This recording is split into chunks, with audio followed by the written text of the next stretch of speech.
It looked like the kind of life most people only dream about. A spiritual influencer with over 1 million followers, a luxury home in Texas, a community of young women all claiming to be part of something special. But behind the Instagram filters and motivational posts was a reality far more disturbing than anyone imagined. She was so blissful, she was so sweet, and then she turned into an absolute narcissistic monster. They are saying she is a danger to society because she can change people's mind with her words. She can too. Can you? Can I? You tell me, can I? I hope I can. In September 2022, 2 Brazilian women were reported missing after moving to the US to live with influencer and so-called life coach Kat Torres.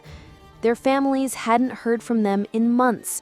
When friends tried to reach them, they were met with silence, blocked numbers, and eerie Instagram posts insisting everything was fine. But nothing was fine. She took these girls and she convinced them to do whatever she wanted them to do, just like a cult. I was sexually exploited, enslaved, and imprisoned. Authorities soon discovered that the women had been living in a rented mansion in Austin, a place Torres referred to as her witch clan headquarters. Survivors say it was a high-control environment with strict rules, psychological isolation, and disturbing power dynamics. We're never allowed to leave the house. Kat Torres didn't just build a brand. She built a myth. Her story began in one of Brazil's poorest neighborhoods, where she claimed to have survived a childhood shaped by violence, poverty, and trauma. But according to her, that suffering only made her stronger. She reinvented herself as a spiritual success story, a woman who had transcended her past and could now guide others to do the same.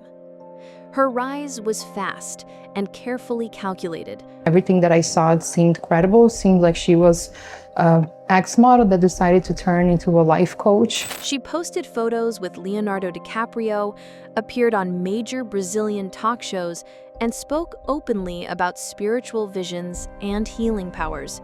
Her autobiography, A Voz, positioned her as both survivor and sage. But the version of Kat Torres seen on Instagram was only part of the truth. Behind the filters and affirmations, something far more manipulative was taking shape. She began offering personal coaching, online courses, and expensive consultations.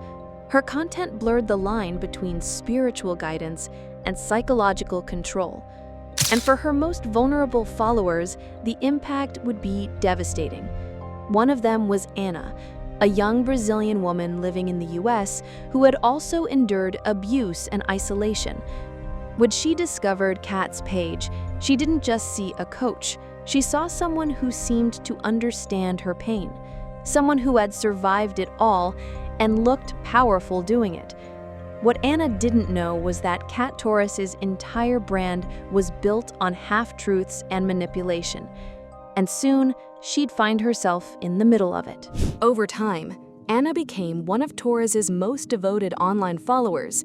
She watched every video, took every piece of advice, and when Kat invited her to move to New York in 2019 to work as a live-in assistant, Anna said yes. She paused her university studies in Boston. She was promised $2,000 a month to help with cleaning, cooking, and taking care of Torres's animals. It sounded like a fresh start. Looking back, I see how she was manipulating me. She really rushed me to do things. But when Anna arrived at the apartment, it was nothing like the filtered photos. And when I got to her house, it was shocking because the house was really messy, really dirty, didn't smell good. She wouldn't be able to do minimal things by herself. Like if she was going to shower, I had to be talking to her the whole time because she cannot stand to be in silence just taking a shower. And the only times I was able to sleep for a few hours in a row is if she was out with one of her boyfriends. And then when she came home, whether it was at 2 or 3 a.m., then I had to wake up. She was often forced to rest on a urine-stained couch. When she tried to escape, Torres lashed out. Over time, Anna realized she wasn't an assistant. She was being controlled, and she was never paid. With no place to return to and no income of her own, Anna felt trapped. Confronting Torres only triggered verbal abuse and threats. The trauma she thought she had left behind was now repeating itself. After 3 months, Anna finally escaped, moving in with a boyfriend. But what had happened in that apartment would haunt her for years. And when news later broke of 2 other missing women connected to Torres, Anna's silence ended. To her followers, Kat Torres was evolving. But behind the scenes, her transformation was spiraling into something dangerous. In New York, those closest to her began to notice alarming changes. Loser Tversky, a former roommate and actor, remembers the shift vividly. He says Torres was introduced to the hallucinogenic drug ayahuasca by her Hollywood friends. And that's when, in his words, she started going off the deep end. According to Tversky and others close to her, Torres was relying on powerful men for money, potentially working as a sugar baby. Possible that she had money saved up from modeling, but it was obvious to me that someone was paying for all this. She had very, very nice clothes, she had very nice purses. The apartment she shared with Anna was allegedly being paid for by wealthy clients. Her inner circle was getting smaller, and her influence over vulnerable followers was growing stronger. Kat Torres sold her followers a vision, not just of wealth and wellness, but of sisterhood, safety, and transformation. The kind of belonging that vulnerable people crave when they're lost, broken, or alone. And she knew exactly how to speak to them. Torres would build trust through spiritual coaching, then isolate her clients, encouraging them to cut ties with anyone who questioned her authority. Survivors say she used their trauma as leverage, weaponizing their pasts against them and creating the illusion that without her, they'd fall apart. She was no longer just a mentor. She was a savior figure, one who claimed to know what was best for you, even if that meant asking for obedience, sacrifice, and silence. And soon, that devotion would lead more women straight to her door. By 2022, Kat Torres had moved to Austin, Texas, married a 21-year-old man named Zach, and rented a 5-bedroom house in the suburbs. On Instagram, she called it her sanctuary, but inside, it became a cage. She began recruiting her most loyal followers to live with her. For Desiree Freighus and Leticia Maya, 2 young Brazilian women, it became a trap. Both women left their lives behind to join Torres in Texas. Leticia had first connected with Torres through life coaching sessions at just 14 years old. Now she was dropping out of an au pair program to move in with her. But within days of arrival, the illusion shattered. The women say they were placed under strict control. They needed permission to leave their rooms, even to use the bathroom. Communication with the outside world was monitored or cut off entirely. Torres told them what to wear, how to speak, and how much money to bring in.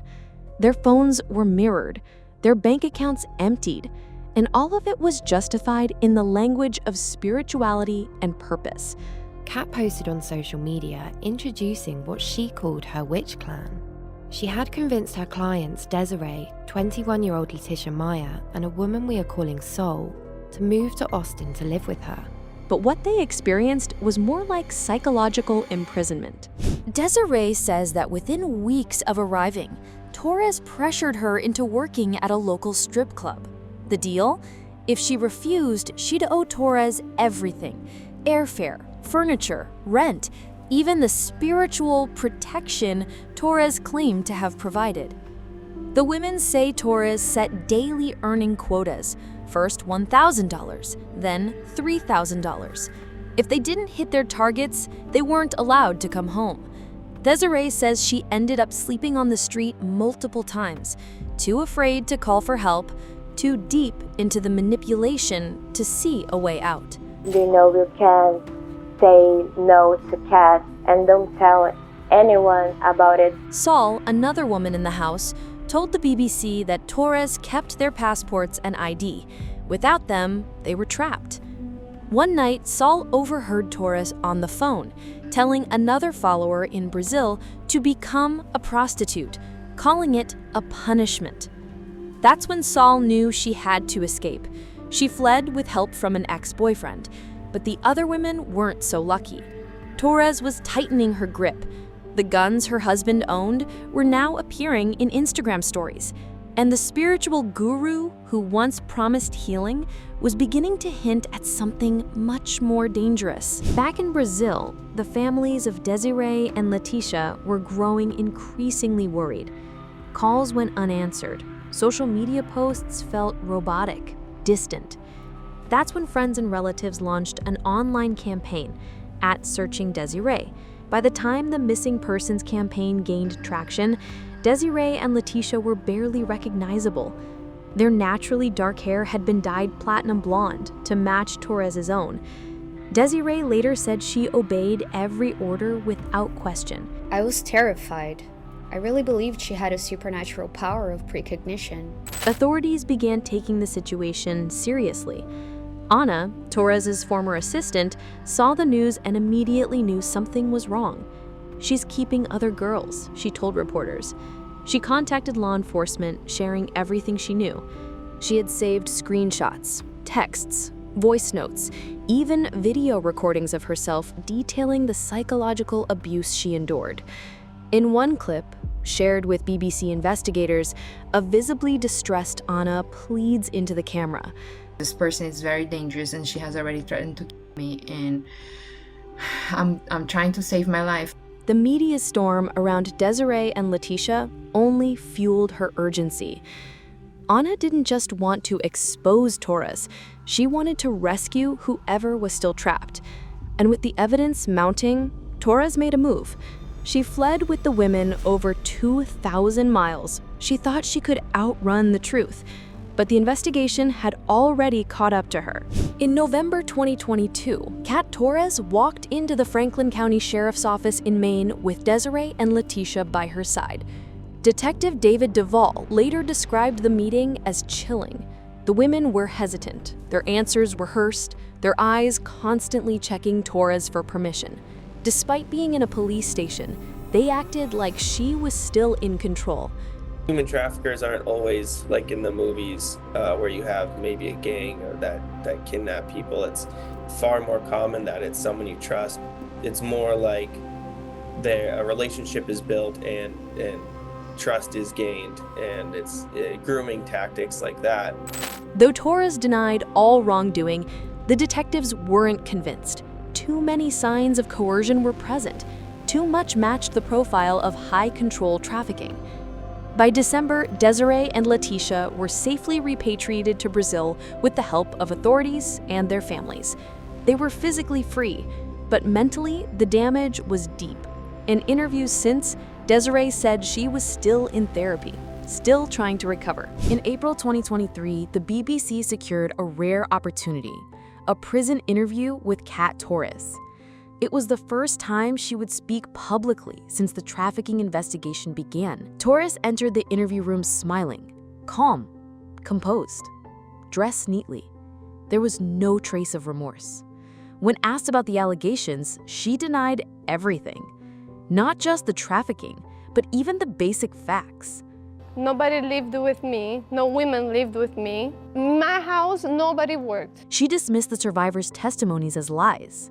When I was seeing the people testifying, they were saying so many lies that at one point I couldn't stop laughing. People were saying I am a fake guru, but at the same time, they're also saying that I'm so real and so dangerous that I can take his mind, or whoever mind, and change his mind. She is a danger to society because she can change people's mind with her words. She can too. Can you? Can I? You tell me, can I? I hope I can. When shown evidence, bank transfers, videos, screenshots, she turned hostile. You choose to believe whatever you choose to believe. I can tell you I'm Jesus, and you can see Jesus or you can see the devil. That's it. It was the same tone she'd used with her followers for years, that mix of mysticism, deflection, and quiet threat. But this time, the audience wasn't under her spell. In July 2023, after months of investigation and court proceedings, a Brazilian judge delivered a landmark ruling. Kat Torres was found guilty of human trafficking and the subjecting Desiree Freighus to conditions equivalent to modern-day slavery. She was sentenced to 8 years in prison. More than 20 women have since come forward with claims against Torres, alleging psychological manipulation, unpaid labor, coercion, and exploitation. Several of them are still in therapy, trying to make sense of what happened. Torres, through her lawyer, continues to deny all charges. She has appealed her conviction and maintains that she is innocent, a misunderstood woman targeted by former clients and the media. But the court disagreed, and if there's one message to take away, it's this. Always question those who demand loyalty. Always listen when someone says they feel trapped, and never mistake charisma for character. Justice isn't always guaranteed, but remembering the victims is. Subscribe to keep their stories alive. This is Crime 101.